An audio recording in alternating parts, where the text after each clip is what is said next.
15. Things every American bedroom has and what they reveal about the country. The bedroom is the one room in an American home that almost nobody else sees. There's no performing for guests here, no arranging things to look a certain way before company arrives, which makes it, in a strange way, the most honest room in the house. And honest rooms tend to repeat themselves. Walk into bedrooms across the country and past the personal touches, the same objects and habits keep showing up in nearly identical form. Today, we're closing the door and looking at 15 fixtures of the American bedroom, and the surprisingly specific reasons each one became standard. As always, none of this is stereotype or guesswork. Every item traces back to a documented shift in manufacturing, sleep science, or household habit. And by the end, this room you thought you knew best might look a little different. Number 1. A bed-sized queen, or larger, even in a room that barely fits it, even for someone sleeping alone. American mattress sizing has trended consistently upward for decades, and a queen or king bed has become such a default expectation that smaller sizes are now often marketed specifically as guest room or child's room options, rather than as a normal adult choice. Mattress showrooms reinforce this constantly, arranging their floors so that queen and king models dominate the walkable space while smaller sizes get pushed toward the back, quietly training generations of shoppers on what a normal bed is supposed to look like. Number 2. A television mounted on the wall directly across from the bed. Unlike many cultures that treat the bedroom as a space reserved strictly for rest, American homes frequently extend the living room's entertainment habits into the bedroom itself, a pattern that accelerated once flat-screen televisions became cheap enough to justify owning more than one. What started as a luxury upgrade in the early 2000s quietly became a near-default expectation within a single generation, to the point where a bedroom without one now sometimes gets described, even by Americans, as feeling slightly unfinished. Number 3. A walk-in closet, or at minimum a closet ambitious enough to be called one. Closet space became a serious selling point in American real estate starting in the mid-20th century, tied closely to the country's high per capita clothing ownership, and home builders have kept expanding closet square footage ever since to match rising expectations. Some newer homes now advertise his and hers closets as a standard primary bedroom feature, a phrase that would have sounded almost extravagant to house hunters just 2 generations ago. Number 4. A nightstand with a small tangle of charging cables, even in bedrooms with a single visible device in use. The cords accumulate the same way kitchen drawers do. Nobody remembers buying half of them, and unplugging the wrong one always feels like a small risk not worth taking. Ask most people what half the cables even connect to anymore, and the honest answer is a shrug, followed immediately by leaving it exactly where it was. Number 5. A room kept noticeably cold at night, even in winter, often with a fan running for airflow regardless of actual temperature. Sleep researchers in the U.S. have spent decades promoting cooler bedroom temperatures for better rest, and the advice took root so thoroughly that many Americans now find it difficult to sleep in a room that isn't running several degrees colder than the rest of the house.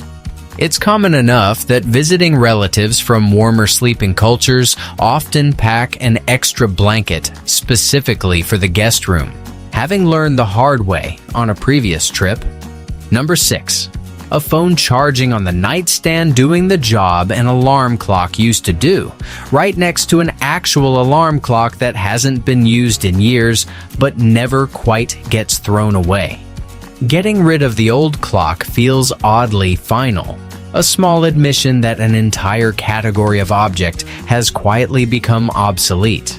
Some households keep the old clock running anyway, unplugged from any real function, simply because an empty nightstand corner feels stranger than a slightly useless one. Number 7. A framed photo on the dresser, usually a wedding photo or a family portrait, positioned to be the first thing seen each morning. This mirrors the same instinct behind the living room photo wall, a private, personal version of the same impulse to keep family visibly present, even in the most private room of the house.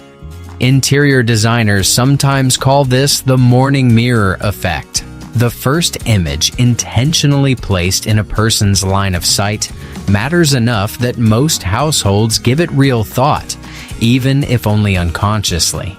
Number 8. A laundry hamper that's rarely actually empty, tucked in a corner or closet, quietly overflowing more often than not. Laundry in the average American household gets done on a rolling basis rather than all at once, a habit shaped partly by home washer-dryer ownership being far more common than in many other countries, which paradoxically makes the pile harder to ever fully clear. There's almost always a load about to be started, a phrase so common in American households it's become something of a running joke between generations living under the same roof. Number 9. A bed piled with decorative pillows that get removed and stacked on the floor every single night before sleep. This particular ritual took hold as bedding retailers began marketing bedrooms as spaces to be styled like a magazine photo, and the decorative layer stuck around, even though it actively works against the room's actual function. Ask anyone why they own 7 pillows they immediately move onto the floor each night, and the honest answer usually isn't practical at all. It's simply that the bed looked better in the store display. Number 10. A white noise machine, fan, or humidifier running quietly through the night. Reliance on manufactured background sound for sleep is unusually common in the US compared to many other countries, tied to denser suburban housing and thinner interior walls than the cultural image of American space might suggest. For many households, the machine isn't covering outside noise at all. It's covering the sound of the rest of the family still awake down the hall. Number 11. A guest room that has quietly become a home office, a gym, or both, with the guest bed pushed to one side, almost as an afterthought. Remote work growth over the last 2 decades accelerated a trend that was already underway. Spare bedrooms slowly losing their single purpose and becoming the most multifunctional room in the house. Real estate listings have adjusted their language accordingly, now routinely describing a small back bedroom as a flex space, rather than committing to calling it anything in particular. Number 12. Plastic storage bins tucked under the bed, holding off-season clothing or belongings with nowhere else to go. Underbed storage became a marketed furniture category in its own right by the 1990s, a direct response to closet space filling up faster than most homes could realistically expand it. The bins themselves have become so standardized in size that an entire aisle of most home goods stores is dedicated to nothing else, organized by season rather than by room. Number 13. A nightstand drawer that, in a notable share of American households, still holds a Bible or another religious text, often placed there without much conscious thought. This traces back to a long-standing hotel room tradition that quietly influenced home habits too, alongside a broader cultural pattern in which religious identity, even when practiced loosely, still shows up in small physical objects around the house. Even in households that rarely, if ever, open it, the book tends to stay exactly where it was placed years earlier, treated less as reading material and more as a quiet fixture of the room itself. Number 14. A full-length mirror mounted on the back of the closet door, used far more often for a last outfit check than any deep self-reflection. Mirror placement like this reflects a practical culture built around leaving the house looking pulled together, particularly for a workplace culture that still, despite casual dress trends, expects a baseline of visible effort. It's often the very last thing checked before the front door. A small private ritual that happens in seconds but shapes the version of a person the rest of the world actually sees that day. Number 15. A small fireproof safe or lockbox tucked in the closet floor, holding documents, a passport, or a little cash. Given the country's decentralized approach to identity and financial record-keeping, many households feel individually responsible for protecting a small stash of irreplaceable paperwork themselves, rather than trusting that a single institution has it backed up somewhere. It's a small private echo of the same self-reliance that shows up everywhere else in American life, scaled down to fit inside a box small enough to hide behind a stack of folded sweaters.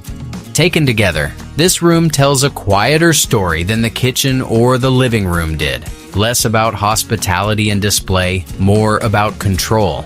Controlling temperature, controlling sound, controlling the version of yourself that walks out the door each morning, controlling the handful of documents that prove who you are. The bedroom might be the one room nobody else sees, but it may also be the room that says the most about what a household actually needs to feel safe. If you're American, you've probably nodded along to at least half of these without ever noticing the pattern before. If you're watching from somewhere else, we'd love to know which one surprised you most, and whether your own bedroom has anything on this list at all. Let us know in the comments, and subscribe for more breakdowns of the habits, routines, and hidden logic behind everyday life across the United States. We'll see you in the next one.